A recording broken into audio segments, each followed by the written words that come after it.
Karabati-inĩ ĩno barabara-inĩ nene ya kuma Keno gũthiĩ Mũrang'a niho mwĩrĩ wa kairĩtu gaka karĩa kararĩ mũrutwo wa form 1 cukuru-inĩ wa Sabasaba wonetwo nĩ ahĩtũkĩri.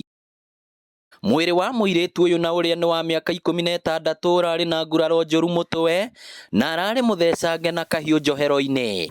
Mwana ũcio twakora arikĩtio handũ haha ũngĩrora karabati-inĩ na ima na thakame.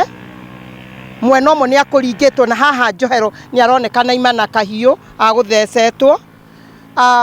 Itũũra rĩtũ na kĩeha kĩingĩ mũno. Ũhoro wa kĩeha nĩ atĩ mwĩkũĩrwo mũnene wa njũragano ĩno nĩ Ithe ũrĩa ũrĩkĩtie gũikio ngono hamwe na mũbuto ũrĩa arekũĩrwo ekĩrĩte akĩgera gĩko gĩkĩ kĩa magigi ũiyũrĩte thakame. Na no tũrie thirikari harĩa mangĩhota gũtũteithia matũteithĩrĩrie na security, nĩ tondũ ona wĩkĩte gĩko gĩkĩ arĩ o haha kana hihi o harĩa arĩ no wa itũũra rĩrĩkũ.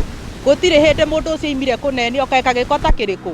Nĩ atũtiga na kĩeha kĩnene mũno nĩ ũndũ wa mwana ũcio witũ tũrendete. Kũringana na mũnini wa kamanda wa borithi Maragwa Isaya Mose, mũndũrũme ũyũ nĩ arĩkĩtie kumbũra nĩwe wagerire ngero ĩno thutha wa kũmũhobanĩria magĩkenia na kuonana kĩmwĩrĩ na mwanake ũmwe na agĩikia mwĩrĩ karabati-inĩ, no thutha wa kũnina thikũ cigana ũna ũtarĩ ũroneka, mũndũrũme ũyũ aracoka ho na kũũgucagucia nĩguo woneke.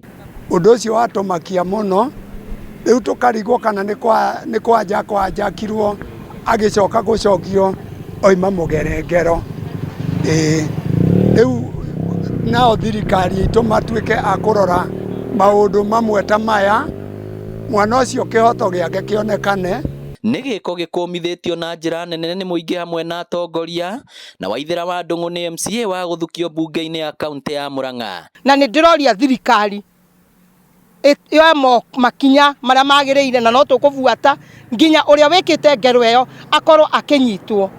Tũtikũreka muoyo ũngĩ ũre, nĩkĩo ndĩrera ciana mũthenya wa ũmũthĩ, mwĩmenyererei, mũtigeterere nduma ĩko, tondũ ũndũ ũcio ũroneka wĩkĩtwo kĩroko kĩa nduma.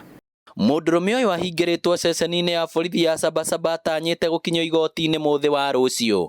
Ngĩribotera Inooro TV kuma Sabasaba Maragwa kaũntĩ ya Mũrang'a, rĩtwa rĩakwa nĩ Victor Kĩnothia.